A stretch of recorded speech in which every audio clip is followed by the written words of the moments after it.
This is the chapter 1, cloud security we are going to discussing. Here, as I said you earlier, data security, network security, host security. These three will be combined as a single topic. And the second topic, as per your syllabus, is fourth topic, cloud security services. The last is cloud security possible solution. This is the textbook, what I have said it.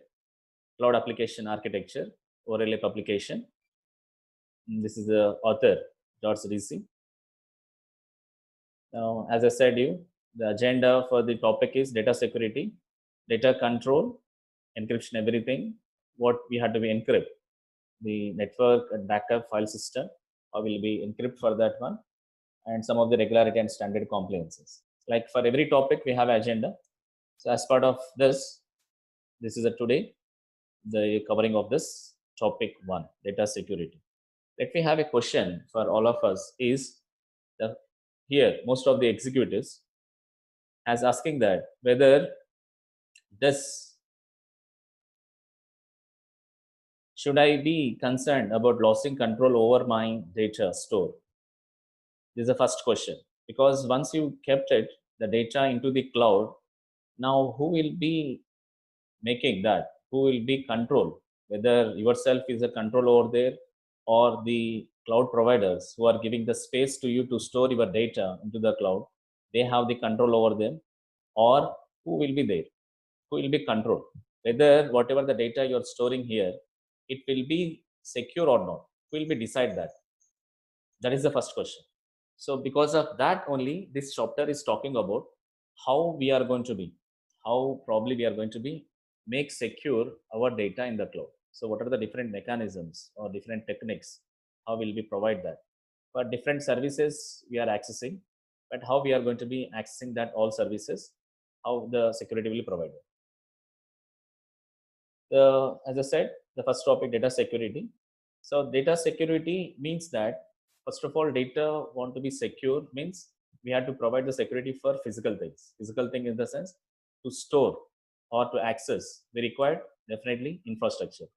So this infrastructure having some constraints, that is called as physical security constraints. These constraints will be defined by the cloud provider, whoever the cloud you are going to access. Say, for example, Gmail, or whether you are accessing the Amazon AWS, which cloud you are going to accessing, that cloud provider has going to be define some constraints how you are going to be accessing this physically. Now, once the cloud provider have selected the physical security protocols and the things you have to do at the security side to avoid, to make a control, or to make a stuck over there for the vulnerabilities which are going to be attack on your data. First of all, data secure means, first of all, you have to make secure of the physical things. Physical things means infrastructure. Say this, if you see here, the most of,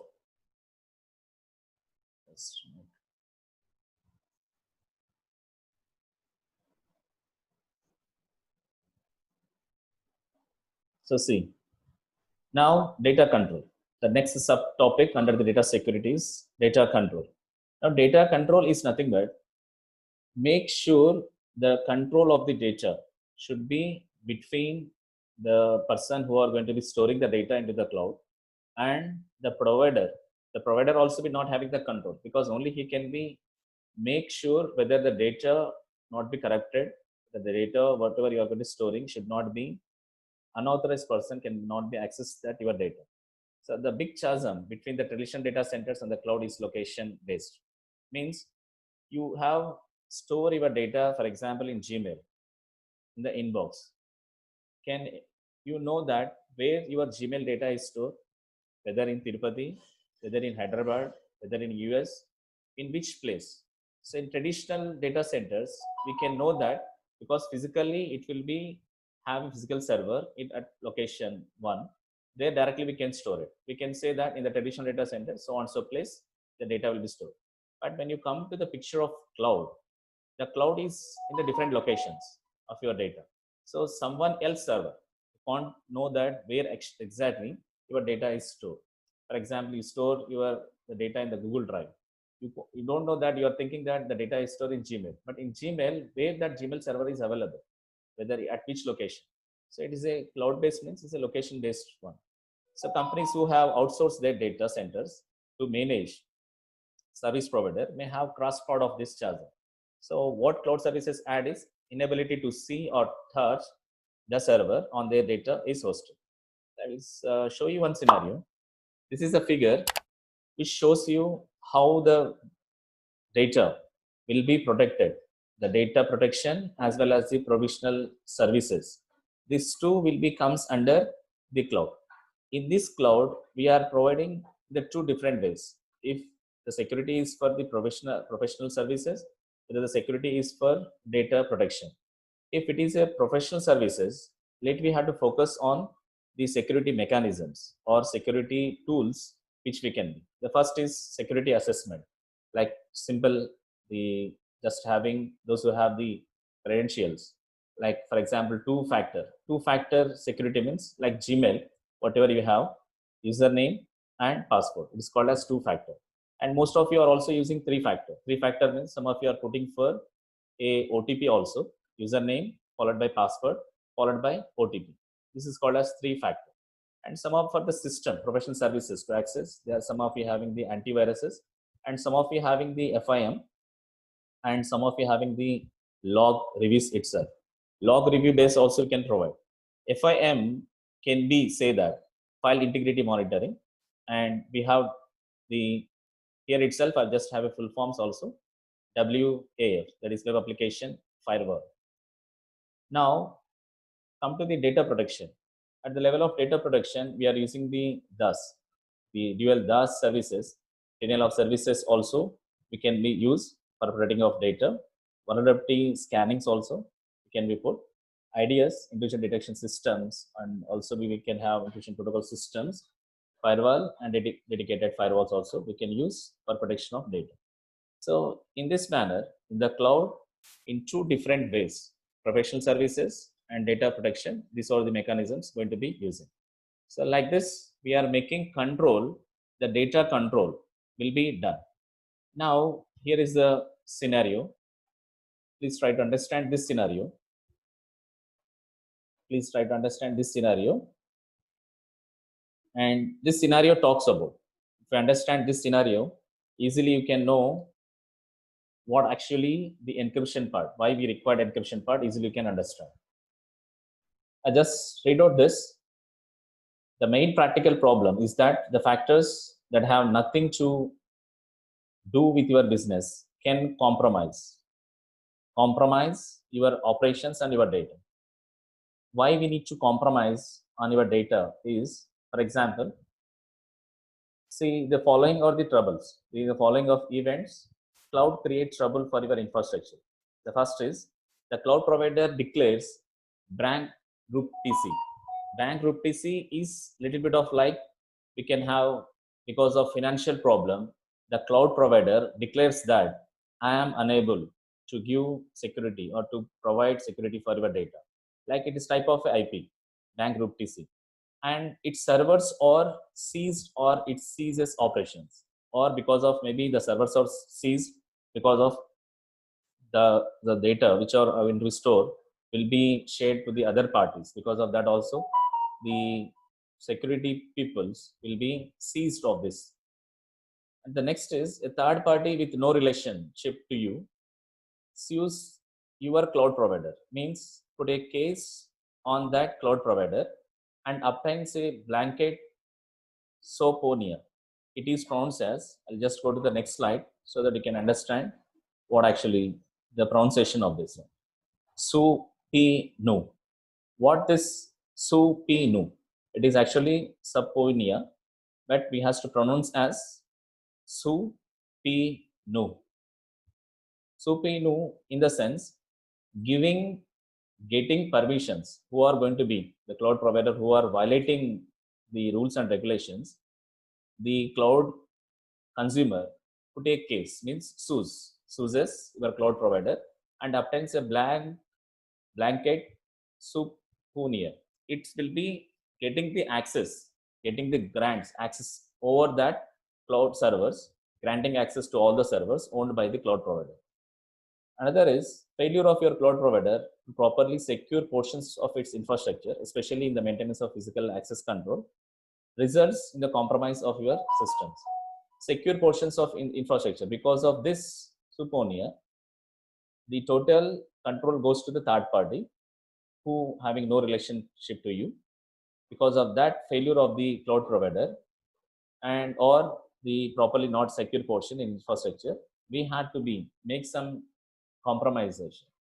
Like whatever the Gmail data, it's not a secure one, because whatever the mails we are getting, even if you are browsing in a website, automatically you are getting. For example, you are going to browsing for a laptop, automatically a 2 or 3 mails will be comes within a half an hour or 15 minutes that these are the different laptops or different offers. When you browse any banking or you are going to applying for any LIC policies, automatically you are getting different mails from the different policy people. Now, this or all without subscribing for any services, how all this type of mails we are getting means because of the cloud providers who are going to be are accessing the data is not secure one. Because of that, violating the rules and regulations, the data is not secure. Like as I said, you subponia, this is called as supinu. Supinu. The meaning of this one is a Latin word. Meaning is under penalty, those who are going to be have violated an order requiring a person to testify before the courts in a case or demanding the submission of evidence in the form of the documents.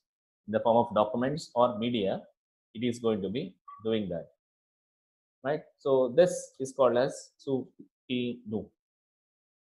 And come to this, because of this scenario, this is a three different. Here the scenario I explained you detailedly why we required encryption part. So because of this problem, we had to go for encryption. We had to go for the encryption part. Now this encryption part will be consisting for to whom it can be encrypted. As you know, the definition of encryption means just doing of one form of data converting into another form of data. One form of data in the sense which can be readable, converting into another form of data in the sense which can't be not readable. Say for example, it is going to be encrypted that one. So to decrypt that one, again we can apply some sort of keys, or again we have to apply some sort of passwords. It depends on the security mechanisms, which is you have a subject called as CNS in the next semester. Hope you will learn more about that encryption. But as part of this year is encryption means converting one form of data into another form of data. Means converting a readable form of data into unreadable form of data is called as encryption. Now, encryption, to whom I need to encrypt? The sensitive data in your database and in memory, that is has to be encrypted. Or the second one, second provider. Choose a second provider and use automated, because if first provider is fails in the sense, automatically the second provider has to be automated, make some regular backups like for our WhatsApp or other things of social networks what you are using, automatically have the automatic backups whenever it's a fail of that one, to make sure any current and historical data can be recovered even if our cloud provider were to disappear from the face of the earth. Even though it is going to disappear the first cloud provider, the second provider automatically has to take the recovery of your sensitive data or the historical data, whatever you have. So to do this too, we can go for encryption. So let me have another in detail, little bit of more explanation of this one, how this can be measured. These measures can be done, how we have to take the measures for the data, whatever we have storing in our cloud, how we can be make measures, taking measures of this one is, the first is when the cloud provider goes down in the sense, maybe the first scenario, whatever I just explained for you, bankruptcy, or bankruptcy in the sense like it is going to put like a IP or having because of financial problem, they has to be make giving to other third parties. The second under this cloud ghost is deciding to take the business in another direction. Another direction in the sense like every time it is asking upgradation of from one service to another service, or they are going to be having integrating 2 or 3 different clouds, like the banks are going to integrating now, deciding to take the business in another direction. When they are integrating together, there is a problem of our data. The third under the cloud provider goes into is widespread and extended outage. Is the third one. In these three scenarios, whenever it's possible, we have to take this measures. Now the second scenario is when a subponia, that is subpinu, supinu, this pronunciation, supinu, supinu compels your cloud provider to turn over your data is if the supinu is directed at you, obviously we have to be turn over the data to the courts, because once the case has to file by this people, we have to put our data, turn over the data total to all the courts, regardless of what precautions you had to take. But these legal requirements apply whether your data is in the cloud or on your internal IT infrastructure itself. So whenever we are having the second scenario, whenever the cloud providers have violating any one of these three scenarios, what the other people, the third party, who is called as the Supunia, Supinu, has take care of. When you put a case on them, then the total of your data should has to be submitted to the court. And this is some of the legal requirements has to be done. Now, whether your data is in either a cloud or own internal IT infrastructure, own internal IT infrastructure in the sense own of the cloud provider. So what we are dealing with here is a supinu aimed at your cloud provider that results from court action that has nothing to do with you. So that is other second scenario over here.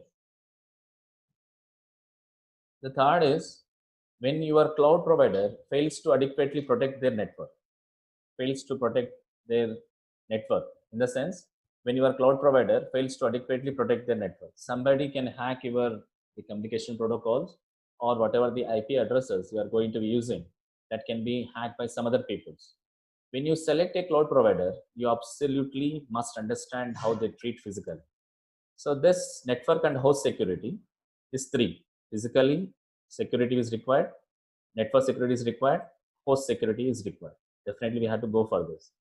Though it may be sound counterintuitive, the most secure cloud provider is one in which you never know whether the physical server behind your virtual instances is running.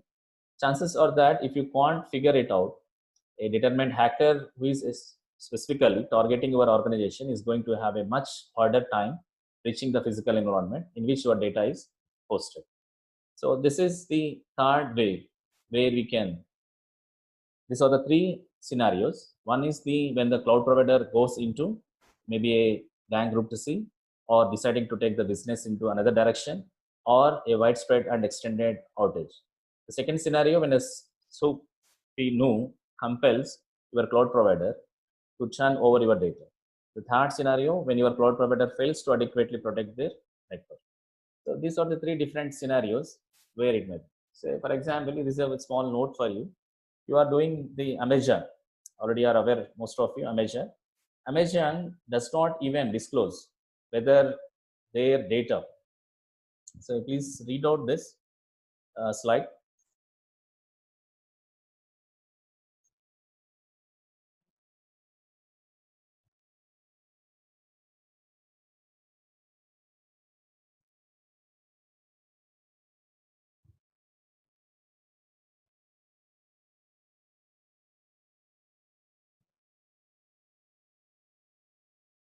I'm just taking randomly who are inactive or not, the attendance. You please read out meanwhile the slide.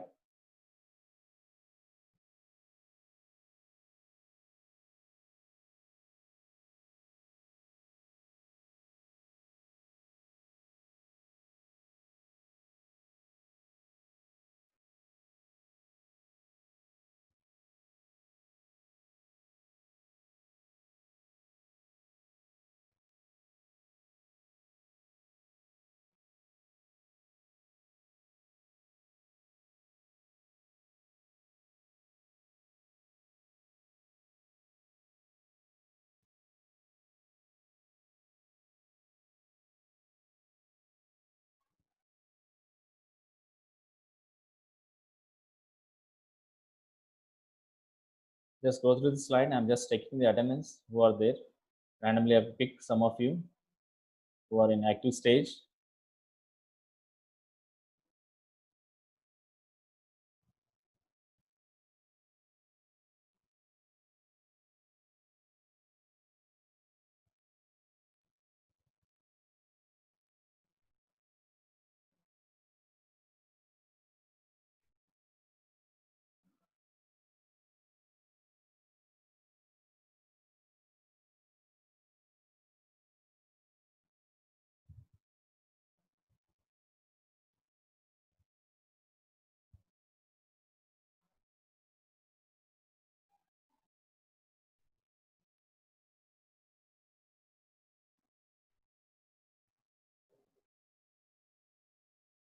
Yes, Naveen, A4.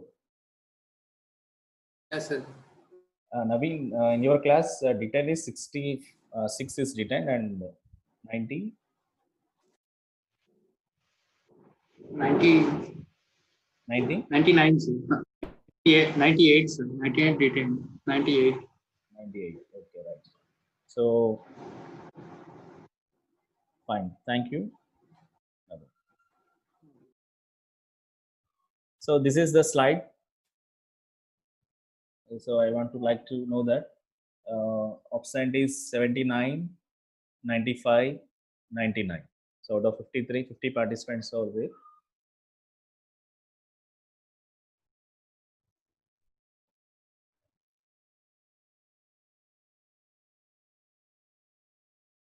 Right. So, three members option 79, 95, 99.